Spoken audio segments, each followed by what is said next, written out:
What is an extra rule your family added to a popular board or card game? Trouble is a fun little game. Unfortunately, with a wife and son, we only have 3 players. 4 players makes it even more fun. So we have a 4th player we call Bob. Bob gets the last turn in the cycle. Someone rolls for Bob, and then the 3 of us agree on what Bob's best move is. It's especially fun when you have to agree that Bob's best move is to take out one of your own pieces.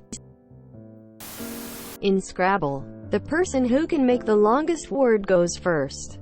Highest points breaks a tie. This makes the game more fun by ensuring there are lots of places to play your letters. Taboo. You can play 3-player. Cutthroat. Taboo. The rules don't really change, but the scoring does. There's a ref watching for taboo words. Guesser can't see the card, and talker can see the card. The guesser and talker will get 1 point each for each successful guessed word. Taboo words are scored 1 point to the ref.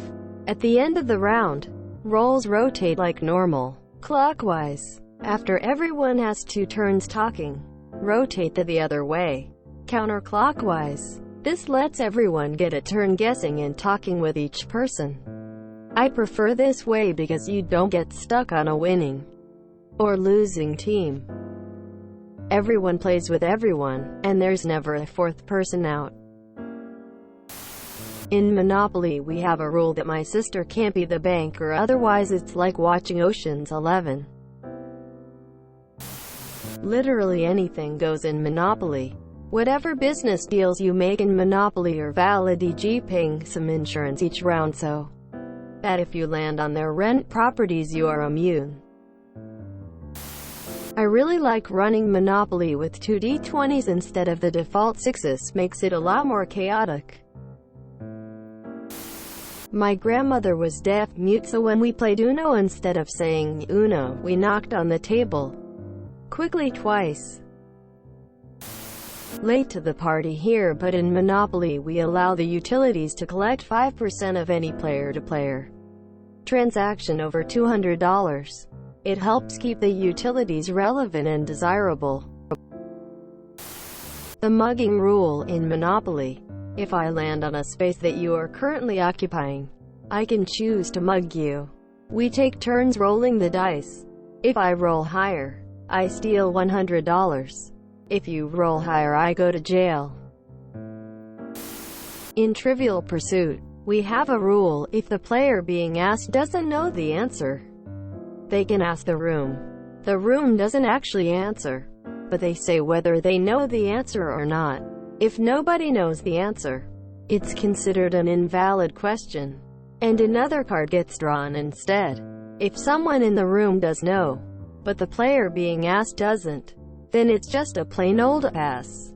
My dad knows a lot of stuff. I mean, a lot. When he was a kid, he read the Encyclopedia Britannica for fun. Basically, the rule was born from, if even Dad doesn't know the answer, then nobody does, and it's a terrible question. At the end of Scrabble you make up a story with all the words on the board. We never looked at the tiles for scores. We just played to get the best words on the board. Nukes and Risk. If you roll 3 6s when attacking, you defeat every army on the territory you're attacking into. If you roll 3 1s, you nuke yourself and lose every army in the territory you're attacking from. We had a variation on Risk where everyone write down their moves and attacks and all the moves in attacks were carried out simultaneously. First the troops were relocated, only able to move one country. Then attacks rolled. Once again, you could only attack a neighboring country, and if you won, you could occupy it, but you could not keep pressing the attack until the next turn. If 2 or more countries were attacking each other, they all rolled the max number of dice. Ties were then re-rolled. In the game of life we would put the white car on top of the middle building of the 3 white buildings together. The first person who got there got to take the white car, and it was worth $1 million at the end of the game. If you say sorry while playing Uno, you pick up 2 cards. Slap that +4 down with authority. Also, if you have exactly the same card as the one that has just been played, you can jump in and play your duplicate regardless of if it's your turn or not. Are any of your families looking to adopt a 38-year-old? My family didn't play board games growing up and my kids are too young or unable to play. Guess I have to wait longer. In every coop game, pandemic, castle panic, whatever, there is usually someone who tries to tell everyone what to do. I can accidentally be this person. So, I implemented the right-hand man rule. If the person whose turn it is wants advice, if they can only get it from the person on their right, nobody else can say anything. Makes things way more enjoyable. In Uno we draw cards until we can throw one down. No limits. We have had to buy a second deck because of this. We also possibly lost friendships over it too. One rule used for many board games. If someone takes too long with his turn move, anyone can fetch the 3-min hourglass from the shelf and set it on the table. Once the time runs out, the move is over, regardless of. Another rule for Scrabble. Any word is valid if you can find it in any book in our library within 3 minutes.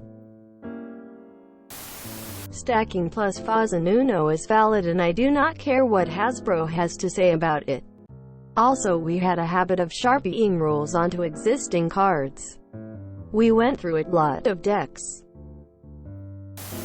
If you enjoyed this video, please check out our playlists full of similar content.